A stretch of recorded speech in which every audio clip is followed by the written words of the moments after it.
Hi, I'm Angus Kress Gillespie, Professor of American Studies at Rutgers in New Brunswick, and your host for Old Ways in New Jersey.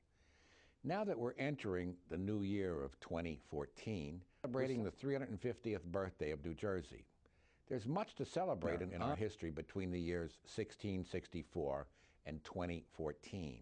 My colleague, Michael Aaron Rockland, is a longtime scholar of New Jersey history. I asked him if he could come up with a list of some of the most important events and trends over the last 350 years. He not only agreed to come up with such a list, he also agreed to share his findings with us here on East Brunswick Television. So it's my pleasure to welcome Professor Rockland to our studios today.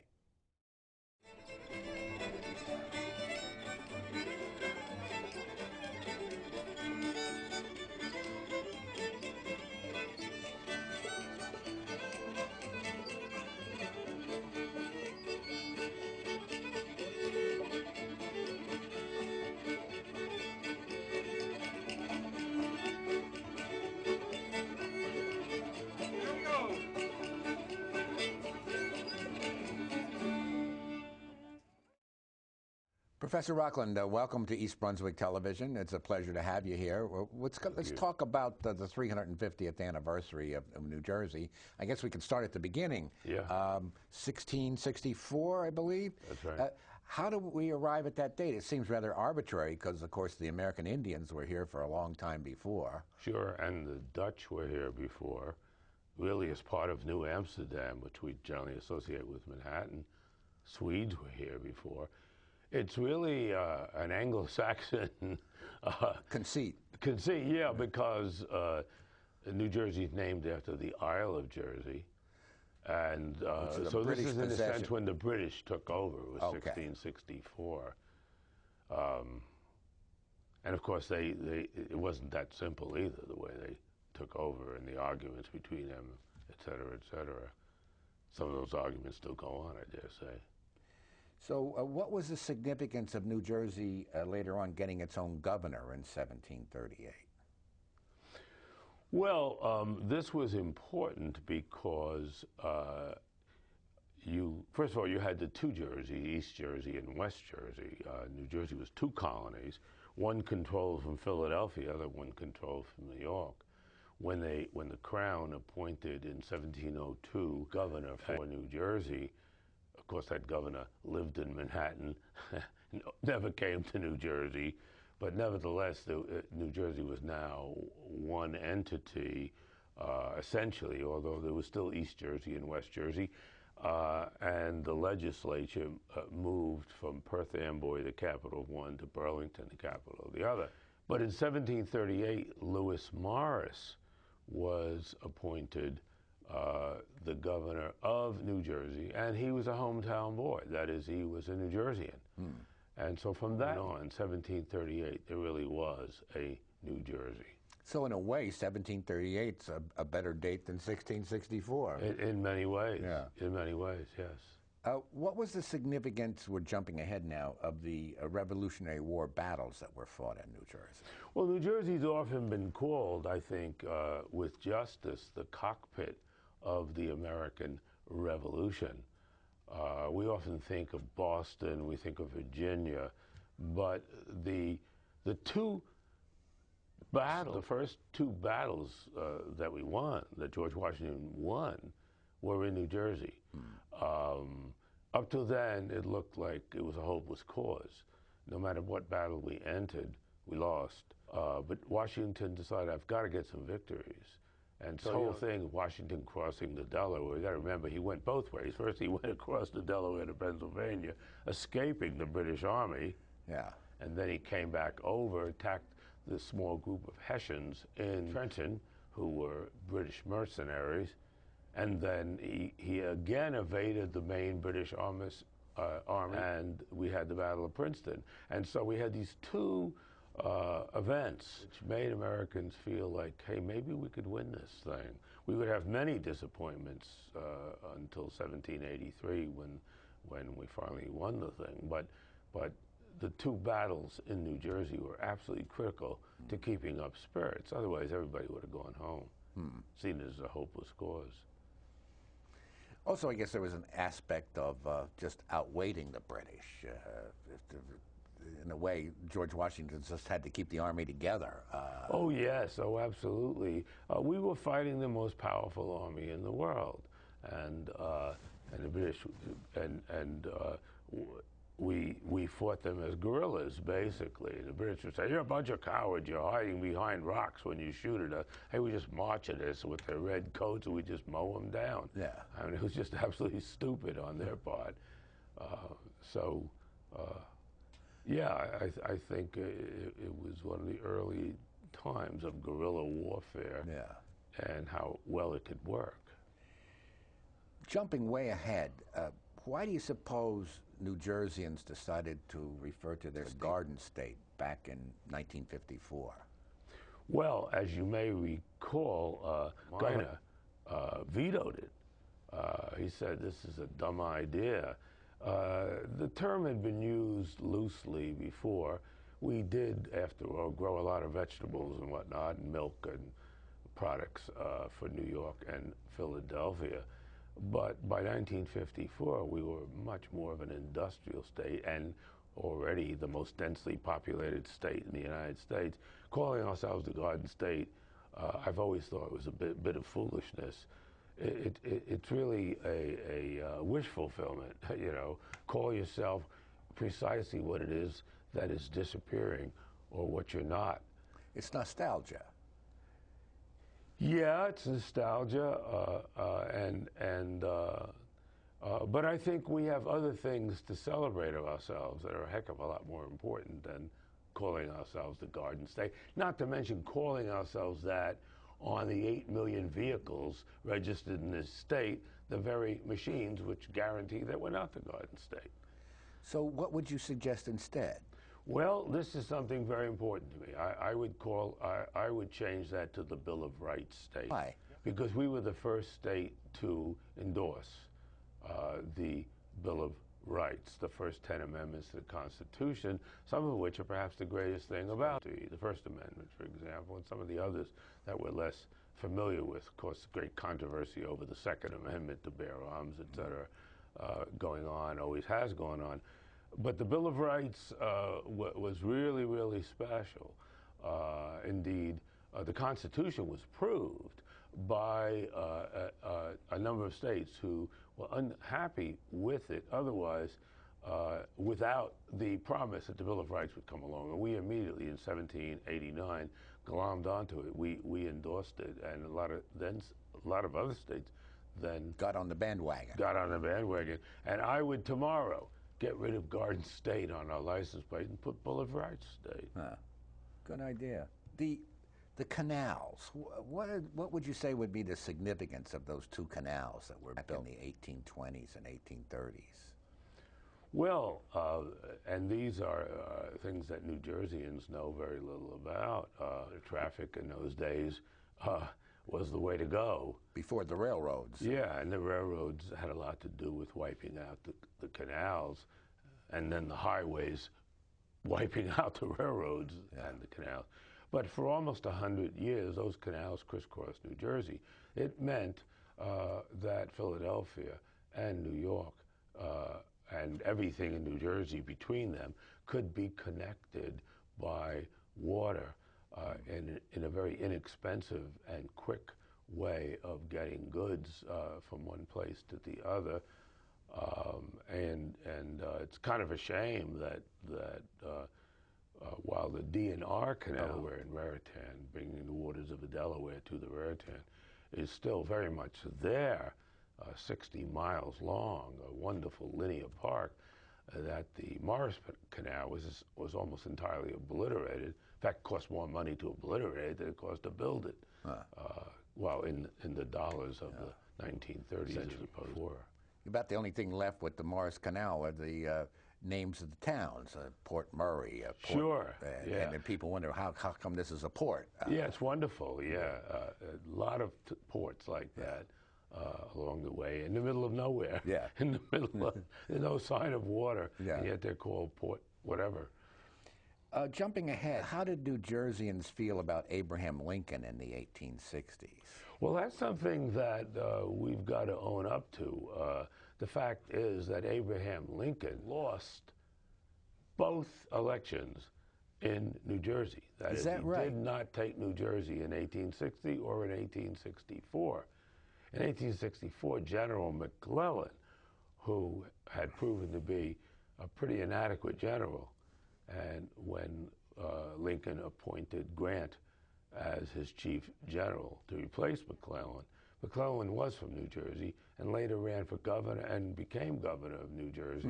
But the fact that we all love Abraham Lincoln, and the fact that New Jerseyans didn't vote for him, or he didn't get a majority in either of those elections, is rather a startling fact.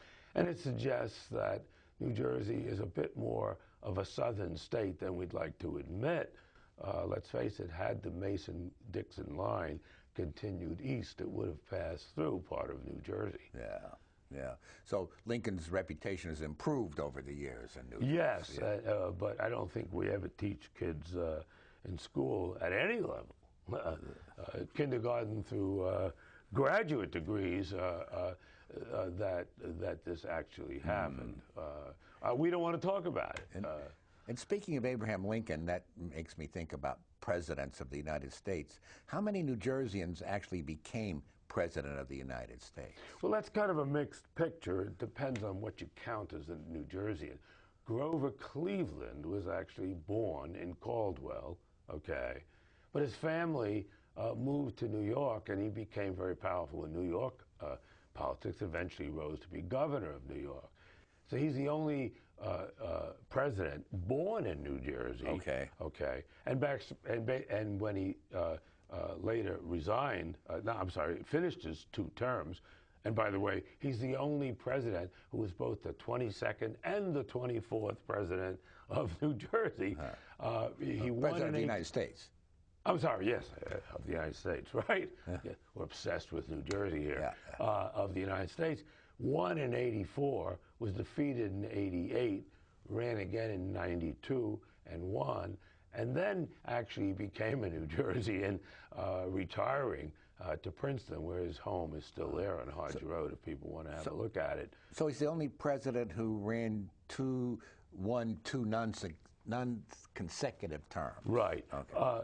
Woodrow Wilson, who was born in Virginia, had nevertheless had much more to do with New Jersey than Grover Cleveland, having gone to Princeton, become a professor there, become president there, become a governor of New Jersey, and yet he was not a native New Jerseyan. Yeah. And there's one other figure I might mention, and that's Garrett Hobart, who was McKinley's vice president. He had been very powerful in New Jersey politics, was born here, and when McKinley won his first term in 1896, Hobart was his vice president. Now, had Hobart not died in office in 1899, it would have been he who was on the ticket with McKinley instead of Teddy Roosevelt. And when McKinley was assassinated, Hobart would have become president, and we would have been able to claim a second New Jersey president for sure. And he would have been, in a sense, much more impressive than Grover Cleveland, because he made his life in New Jersey. And that's so an irony there that Teddy Roosevelt took his place on the 1900 ticket, Hobart dying in 1899. That's an interesting little piece of historical speculation. Yeah, yeah. And I'm very proud of the fact that my home, the house that I happen to own, was owned previously by his great-grandson, Garrett Hobart IV. It just happened in Morristown. That was his house. So that's a nice little piece of historical. Yeah, and so I feel connected to Hobart. Yeah. Wish he hadn't died in 1889. Why is for every reason? Yeah. Changing gears a little bit, why has New Jersey been called the engine of innovation? Well, I think we should call it that more often. We spend too much time apologizing for New Jersey, but let's remember that Thomas Edison did all his work here, all his important work. the light bulb, the phonograph, the movie camera. Indeed, in the very earliest days of the film industry, New Jersey was Hollywood. This is where the movies were made. Hollywood was created basically by people who didn't want to continue paying Edison to ruin his fees he wanted for using his equipment. And of course, so many other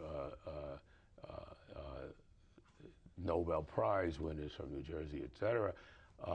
We might add on the fact that when Albert Einstein came to the United States, Albert Einstein, who was chosen the most important human being of the 20th century by Time magazine, he spent the last 20 years of his life living in Princeton and at the Institute for Advanced Study, and there is nothing quite as innovative as the concept of EC square and the things that Einstein dreamed up, which have all proven to be correct.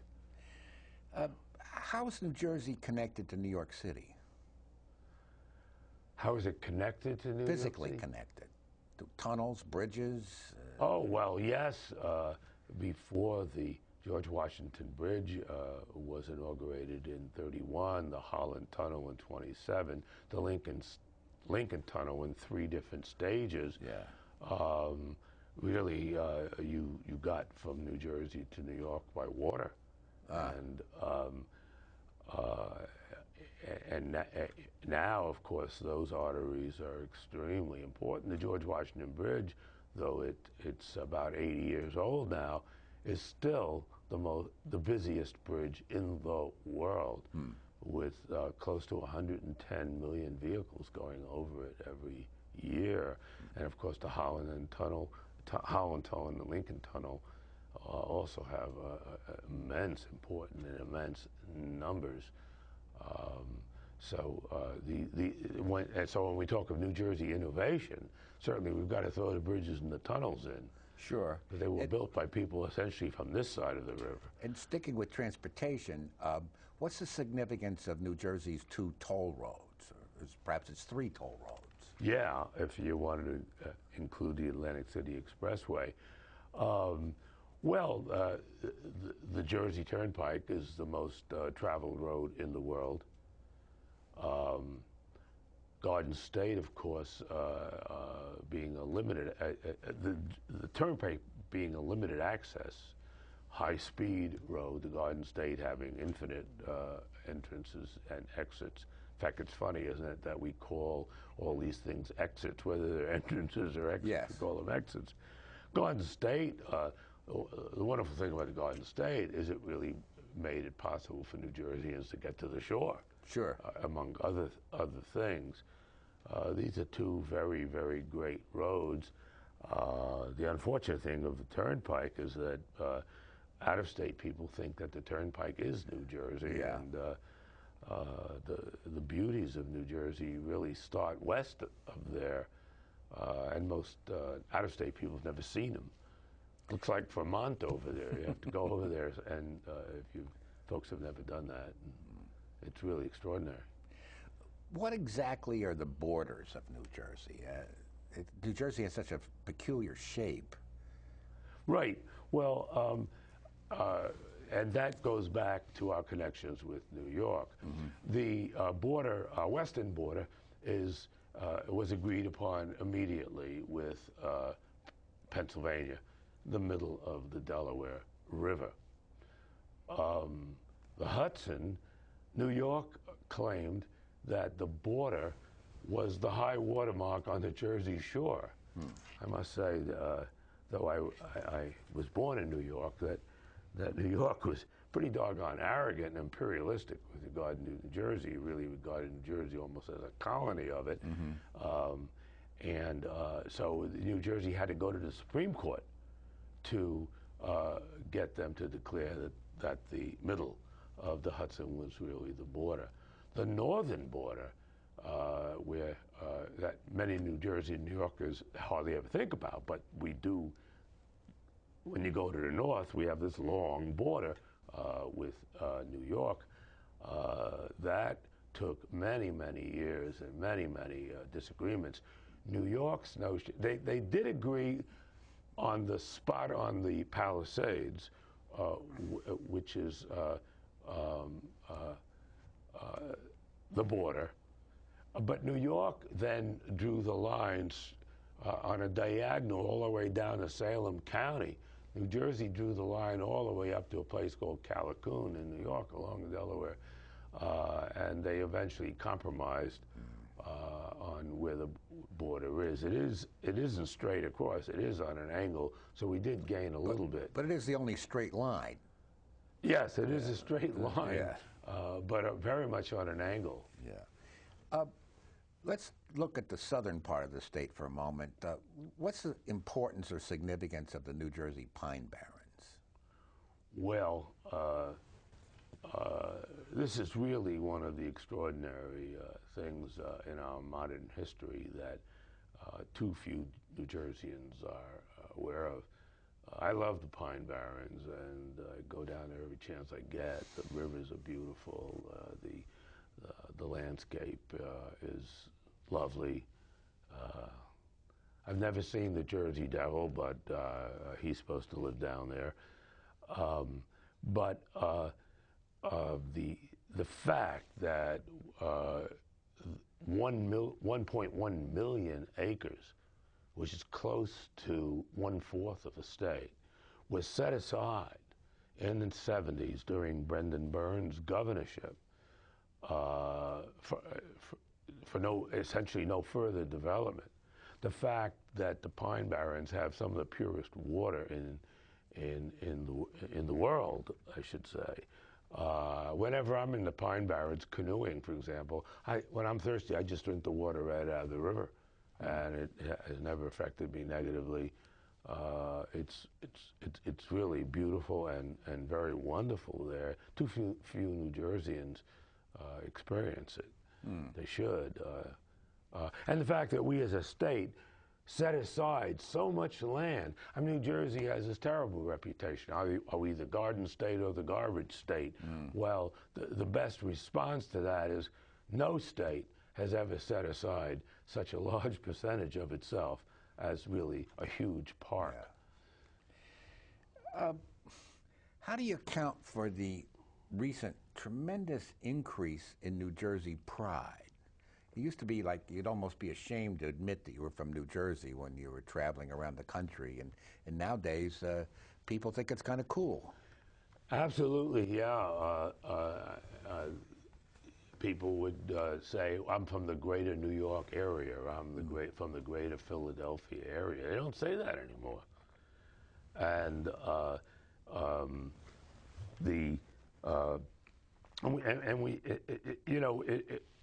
not that many years ago, Woody Allen would never have a movie that didn't have a New Jersey put down.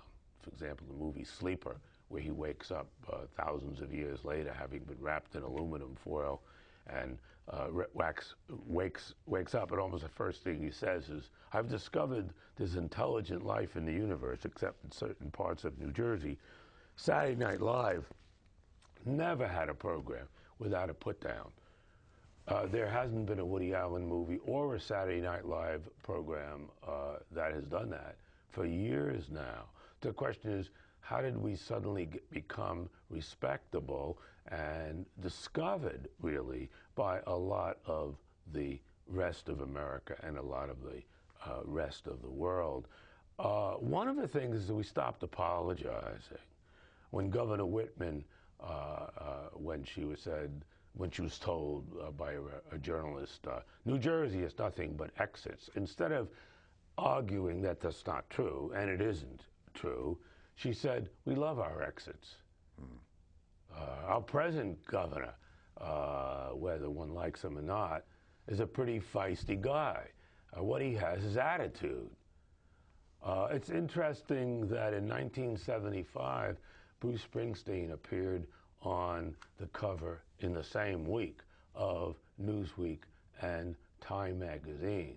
The world loves New Jersey because they love Bruce Springsteen. And of course, the wonderful Tom Waits song, and Bruce Springsteen adapting that song. Any Bruce Springsteen concert that you go to when he sings Jersey Girl, people go crazy. They just go crazy. Yeah. They love that song because it is an affirmation of who we are. And ironically, The Sopranos, which shows certainly the darker side of New Jersey life, at least as most of us might see it,